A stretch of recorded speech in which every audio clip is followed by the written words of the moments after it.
Hello, my people. It's High Priestess CreoleQueen. It's the witching hour, and I'm feeling witchy.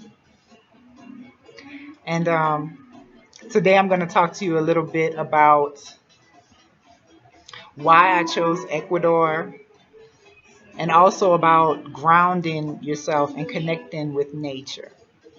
Okay?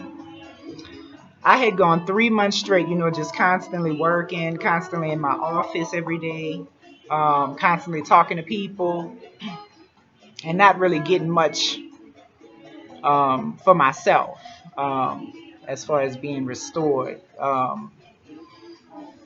So, you know, just being in the office every day, very little fresh air, very little sunlight.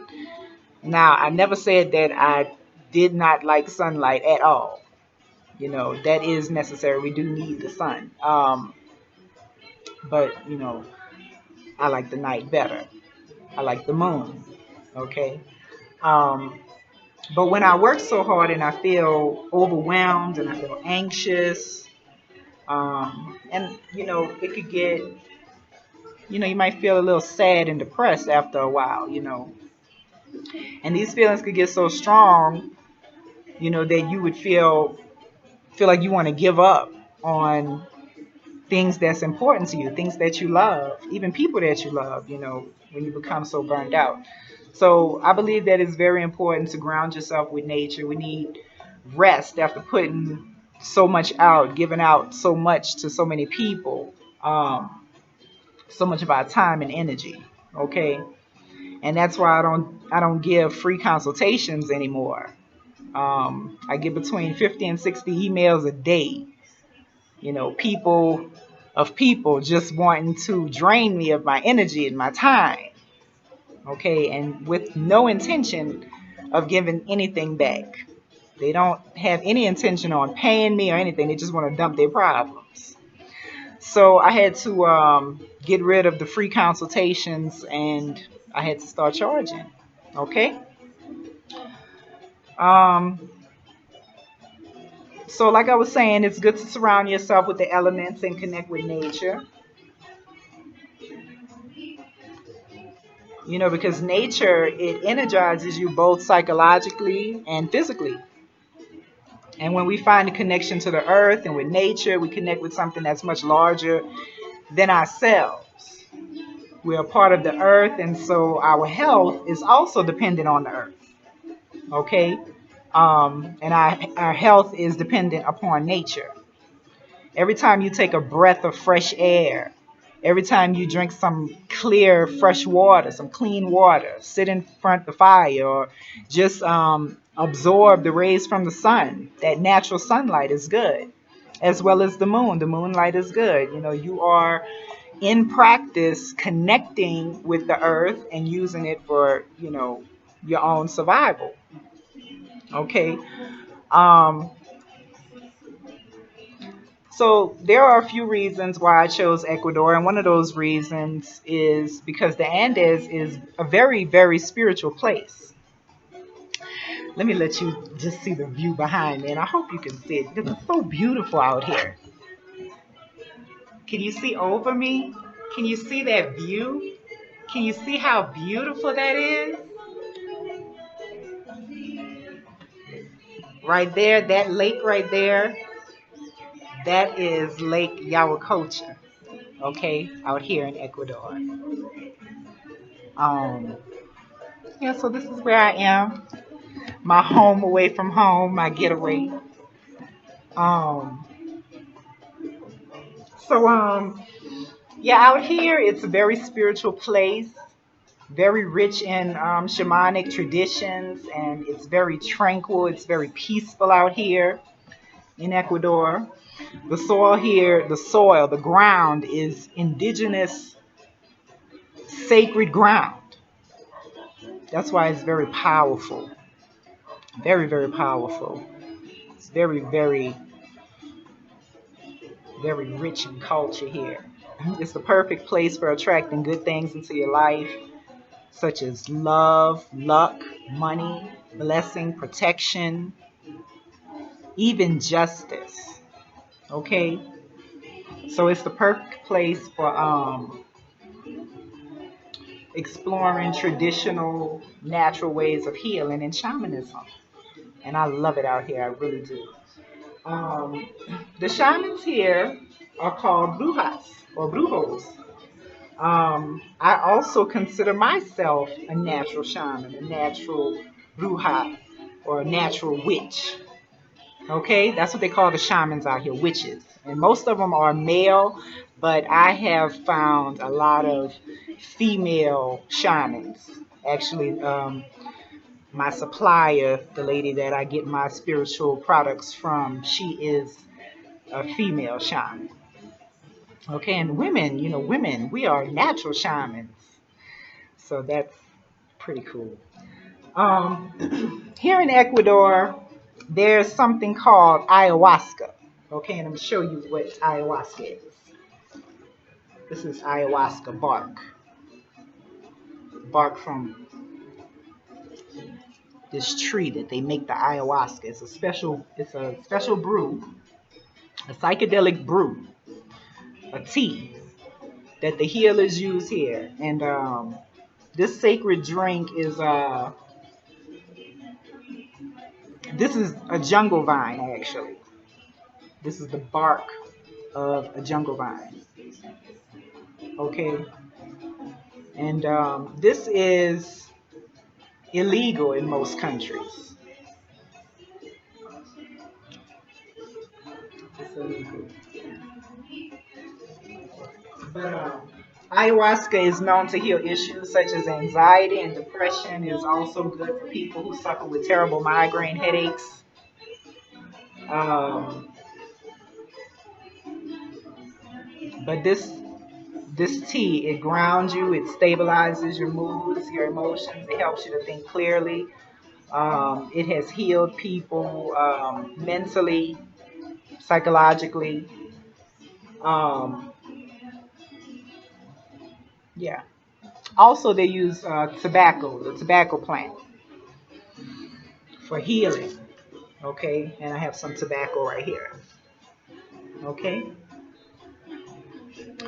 Now, tobacco throughout South America, throughout North America, tobacco was used and consumed in a diversity of ways.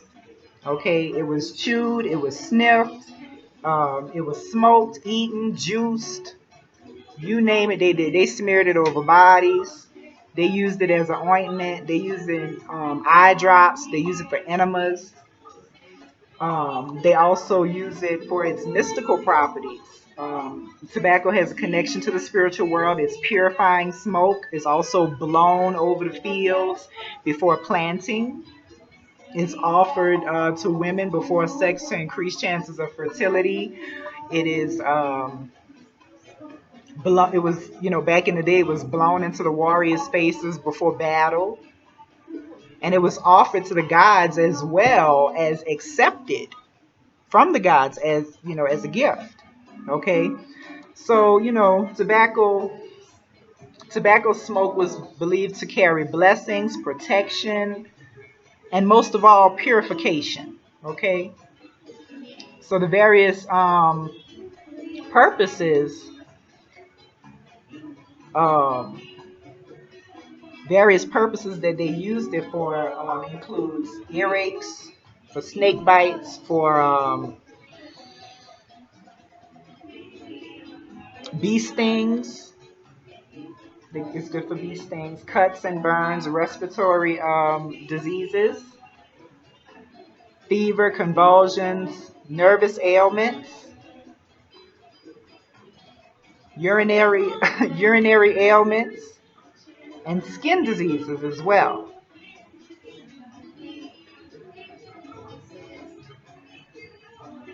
Okay, and they also use tobacco to communicate with the spirits and making offerings to the spirits. Okay. Um, a small amount of tobacco can produce a mild stimulating effect on the user, while large amounts can cause hallucinations, deep trance, or even death. Um, and this is why it plays a major role in many shamanistic traditions, and it's a major part of many of their rituals that they do out here. Okay. Also, the coca leaf has been chewed and brewed for tea traditionally out here for centuries amongst the indigenous people. Um, Now, the coca leaf does not cause any harm and it is beneficial to human health. The traditional method of chewing the coca leaf consists of keeping it in your mouth. You keep the leaves in your mouth like a big ball of of leaves soaked with spit, just in your mouth.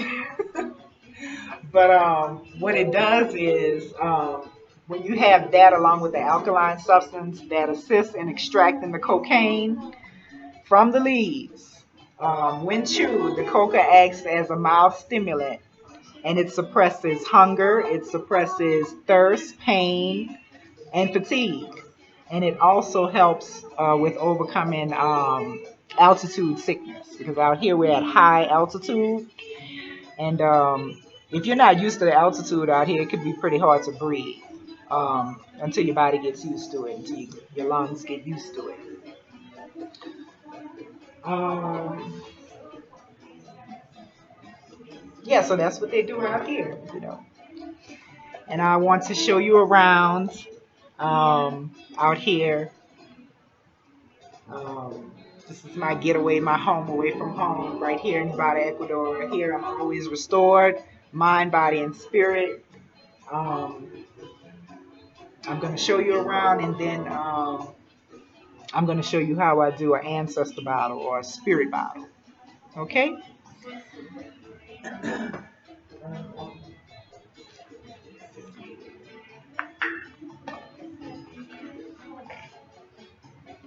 Let me show you again behind me.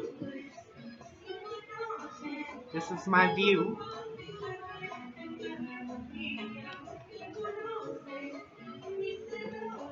I'll pause it right here so you can see the rest.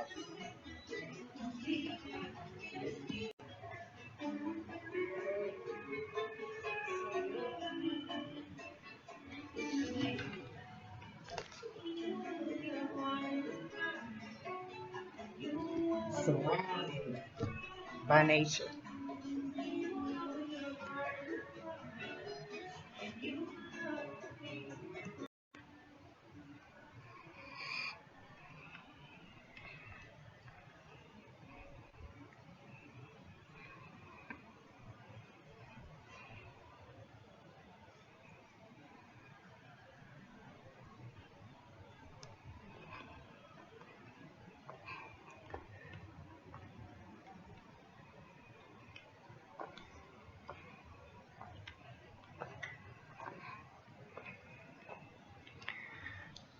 This is where I am.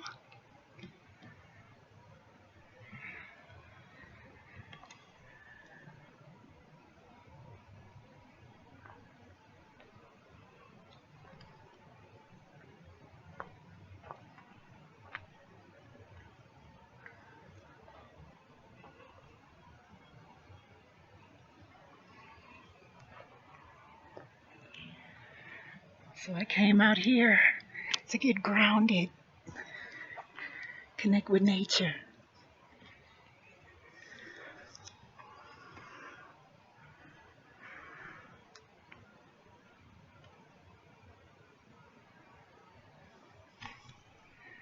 Spend some time in the mountains.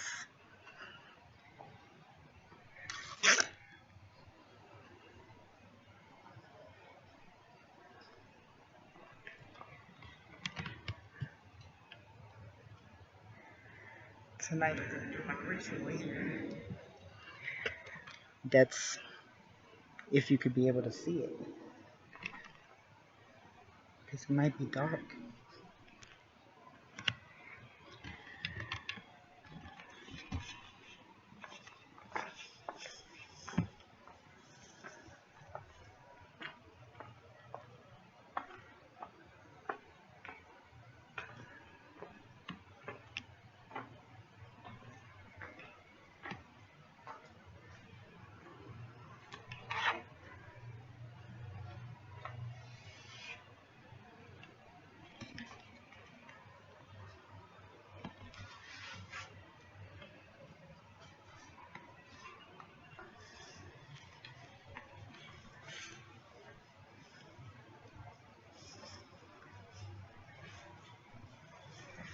This is it.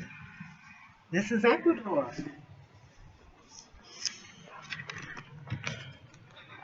This is High Priestess Creole Queen's home.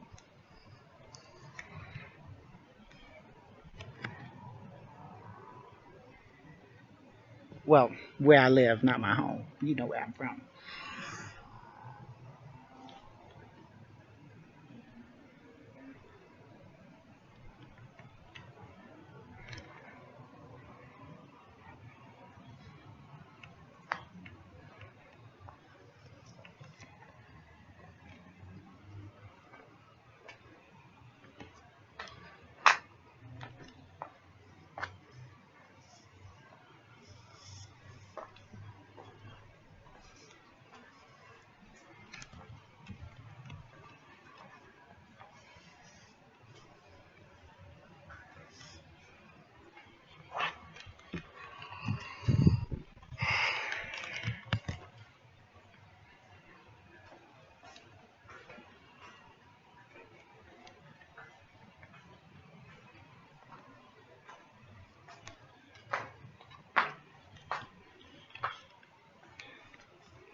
That's just a little bit.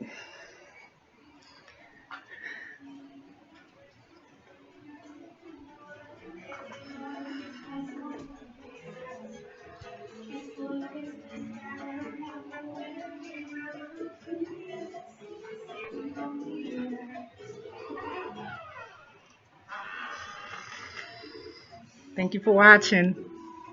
Please like and subscribe. Talk to you next time.